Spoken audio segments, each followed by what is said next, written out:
Dover Beach. Dover Beach is a poem composed by Matthew Arnold. ये Matthew Arnold ने compose की थी.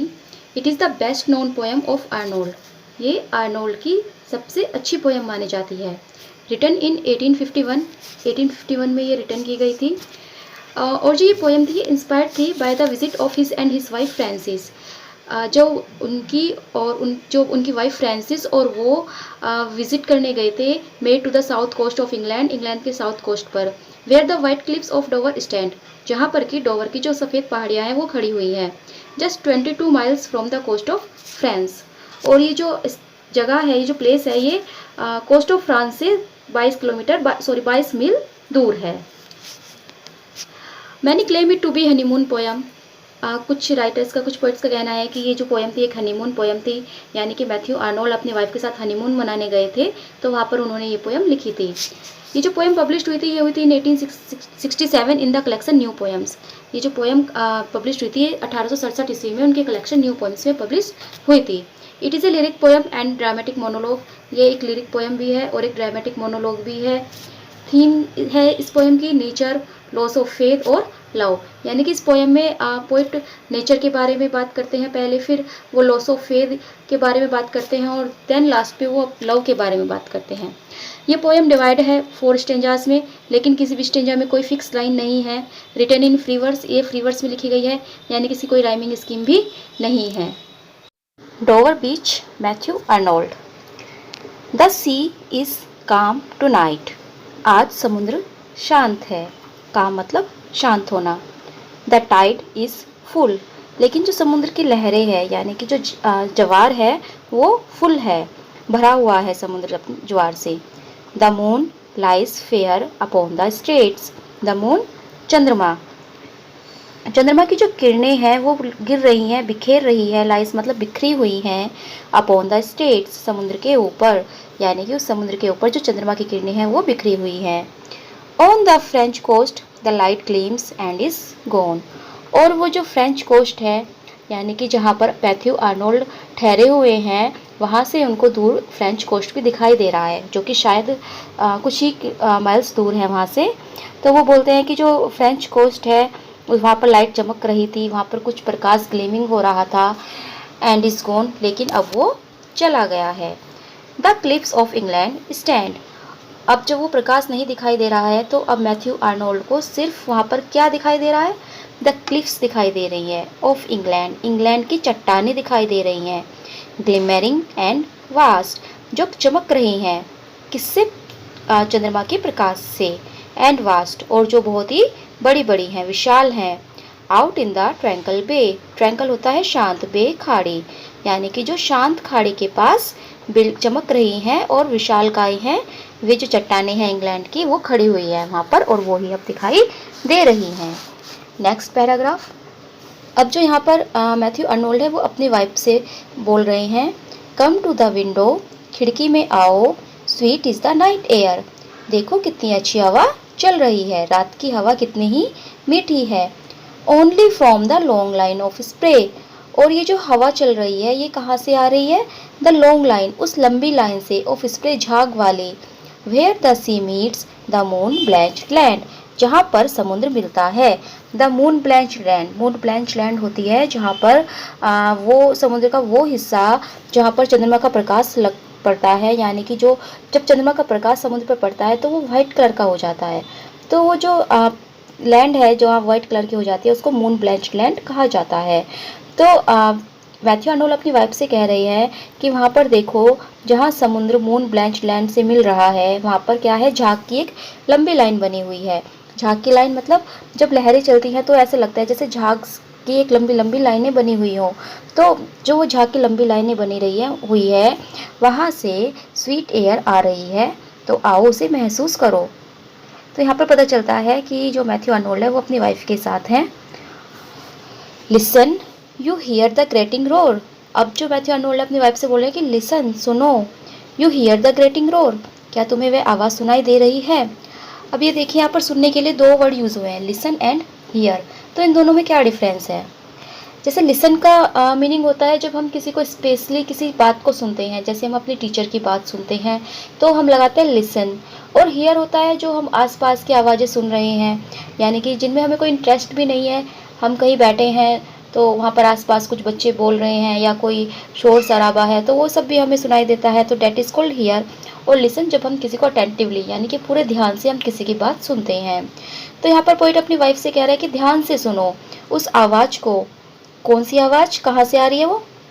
Of pebbles, उन stones की आवाज़ को, पत्थरों की आवाज़ को, वे छोटे छोटे, which the waves draw back, जिनको की धाराएं अपने साथ बहाकर ले जाती है, एंड फ्लिंग, और फिर फेंक देती है, eight there return up the high stand, जब वह वापस लौटती है तो उन ऊंचे तटों पर।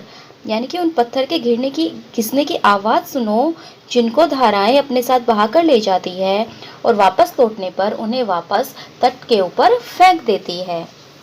Begin and cease and then again begin, वह दो बार बार ऐसा करती है, यानी कि बेगिन शुरू करती है, ये जो प्रोसेस है पत्थरों को ले जाना और वापस उसको फेंकना, ये प्रोसेस बार बार स्टार्ट हो रहा है, रुक रहा है, फिर स्टार्ट हो रहा है। विथ ट्रेमलस कैडेंस स्लो, और जो ये प्रोसेस है या ये जो पत्थर की आवाज़ है, इसमें से एक रिदम आ रही है, एक धीमी सी एक धुन मुझे सुनाई दे रही है। And bring the eternal note of sadness in, और जो ये धुन है इनमें से सैडनेस का नोट भी मुझे सुनाई दे रहा है। यानी कि इन जो धुन मुझे सुनाई दे रही है, ऐसा लगता है कि जैसे इस धुन में कुछ सैडनेस भी है, कुछ दुख भी है। नेक्स्ट, अब पोइट बोलते हैं सोफोकल्स के बारे में। जो सोफोकल्स थे वो एक ग्रीक ड्रामेटिस्ट थे। तो पोइट यहाँ पर बोल रहे हैं कि Sophocles long ago heard it on the Aegean, कि सोफोकल्स जो थे उन्होंने भी शायद यही धुन सुनी होगी एगेन समुद्र पर।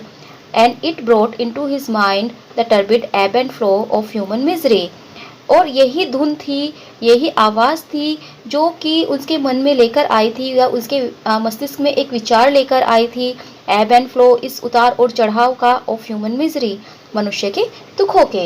यानी कि जैसे ये लहरों का उतार चढ़ाव हो रहा है, आ रही हैं जा रही हैं, इसी तरह मनुष्य के जीवन में भी दुख और सुख आते और जाते हैं। तो जो उन्होंने ह्यूमन मिजरी के ऊपर जो बातें लिखी हैं सोफोकल्स ने, तो हो सकता है कि उन्होंने यही आवाज़ सुनी हो और इसी आवाज़ से उनके माइंड में ये विचार आया हो, ये थॉट्स आई हो। We find also in the sound a thought, और हमें भी इस साउंड में एक विचार आ रहा है, एक थॉट हमें भी इस साउंड में दिखाई पड़ रही है। Hearing it by this distant northern sea, जबकि हम इसे सुन रहे हैं दिस डिस्टेंस, यानी कि इतनी दूर, क्योंकि जो एगेन सी है वो बहुत ज़्यादा दूर है जहाँ पर कि फ़िलहाल मैथ्यू आर्नोल्ड है। तो मैथ्यू आर्नोल्ड का नॉर्दर्न सी के पास है, तो वो कह रहे हैं कि इतनी दूर जो नॉर्दर्न सी है वहाँ पर भी मुझे इस साउंड में वही थॉट सुनाई दे रही है जो कि सोफोकल्स ने बहुत पहले एगेन समुद्र के पास बैठकर सुनी होगी। Now next para, the sea of faith was once too at the full and round earth shore. अब जो पोइट है वो बात करते हैं फेथ की, ह्यूमन फेथ की, रिलीजियस फेथ की, यानी कि जब टाइम था जब मनुष्य के अंदर बहुत फेथ था अपने रिलीजियस के प्रति, वो ट्रस्ट वर्ती थे, वो एक दूसरे पर विश्वास करते थे, या मनुष्य आपस में एक दूसरे से प्यार करते थे, एक दूसरे की रिस्पेक्ट करते थे। तो वो जो फेथ था, द सी ऑफ फेथ, यहाँ पर जो पोइट है वो सी की जो कंपैरिजन कर रहा है वो फेथ से कर रहा है। यानी कि जिस तरह इस सी में वाटर मतलब फुल वाटर है, ये जो सी है समुद्र है ये पानी से भरा हुआ है, उसी तरह क्या था कुछ समय पहले, यानी कि कभी हुआ करता था, ये जो पृथ्वी थी ये भी भरी हुई थी, किससे? फेथ से। सी ऑफ फेथ ने इस पृथ्वी को भी ढक रखा था। कैसे? जैसे ले like the folds of a bright ग्रिडल filled, जो ग्रिडल फल्ड बोलते हैं वो बोलते हैं कमर में बांधने वाली बेल्ट को, यानी कि जैसे कमर में बांधने वाली बेल्ट बिल्कुल कवर कर देती है, बंद हो जाती है, तो उसी तरह सी का जो फेथ था उसने भी पृथ्वी को बंद किया हुआ था, यानी कि वह भी पृथ्वी पर चारों ओर था। बट नाउ, लेकिन अब, आई ओनली हियर, मुझे केवल सुनाई देती है या मैं केवल सुन सकता हूँ, इट्स मेलेनिकली लॉन्ग विड्रॉइंग रोयर, इसका दुख में संगीत को जो कि लंबा है, विड्रॉइंग रोयर चीख रहा है, यानी कि मुझे अब इसमें केवल दुख ही दुख सुनाई दे रहा है।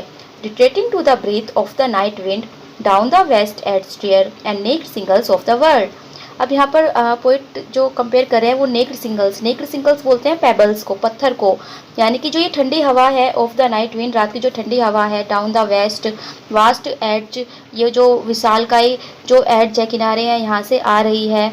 और ये क्या कर रही है, ये जो लहरें भी साथ में आ रही हैं, तो ये जो पत्थर है उनको छोड़ते जाती है किनारे पर, पत्थरों को किनारे पर फेंकती जा रही है। इसी तरह क्या था कि हम लोगों ने भी जो है फेथ को कहीं फेंक दिया है, और अब क्या बचे हैं, सिर्फ कुछ पत्थर बचे हैं। जैसे यहाँ पर नेक्ड सिंगल्स बचे हैं, ऐसे ही हमारे पास केवल कुछ पत्थर ही बचे हैं। हम बिल्कुल पत्थर की तरह ही बन गए हैं। जो मनुष्य के अंदर विश्वास था, मनुष्य के अंदर जो फेथ था, रिलीजियस फेथ था, ह्यूमन फेथ था, ट्रस्ट था, वो सब कहीं खो गया है। उनको जो ये धाराएं ही अपने साथ बहाकर ले गई है, और अब जो बचे हैं वो केवल कुछ पत्थर ही बचे हैं।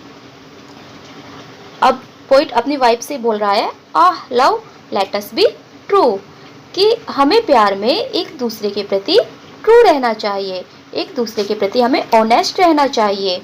टू वन अनदर, एक दूसरे के प्रति, यानी कि हमें प्यार में एक दूसरे के प्रति हमेशा ही ट्रू होना चाहिए। फॉर द वर्ल्ड, क्योंकि ये जो संसार है, which seems to lie before us like a land of dreams, जो कि प्रतीत हो रहा है हमें जैसे यह एक सपनों की दुनिया हो। यह संसार हमारे सामने इस तरह है कि मानो यह कोई सपने की दुनिया हो, हमारे सपनों की ये दुनिया हो, लेकिन ऐसा नहीं है। So various, so beautiful, so new, ये हमें क्या लग रहा है, हमें बहुत ही वेरियस लग रहा है। इसमें हमें बहुत ज़्यादा मतलब विभिन्नताएं दिखाई दे रही है, अलग अलग चीज़ें हमें दिखाई दे रही है। सो ब्यूटीफुल, ये हमें दिखाई दे रहा है कि ये कितना सुंदर है। सो न्यू, और हमें लग रहा है कि ये बिल्कुल हमारे लिए एक नया है, लेकिन ऐसा कुछ भी नहीं है। हैथ रियली, लेकिन यहाँ पर क्या है, रियलिटी क्या है यहाँ की, नाइदर जोए, ना तो यहाँ पर कोई खुशी है, नोर लव, ना कोई लव है, प्यार है, नोर लाइट, ना ही कोई प्रकाश है, यानी कि कोई आशा है, नोर सर्टिट्यूड, कोई स्थिरता भी नहीं है, नोर पीस, ना ही यहाँ शांति है, नोर हेल्प फॉर पेन, और ना ही कोई किसी के दुख दर्द में सहायता करता है। तो यहाँ पर ऐसा कुछ भी नहीं है, इसकी रियलिटी बिल्कुल ही अलग है। एंड वी आर हेयर, और हम यहाँ पर हैं।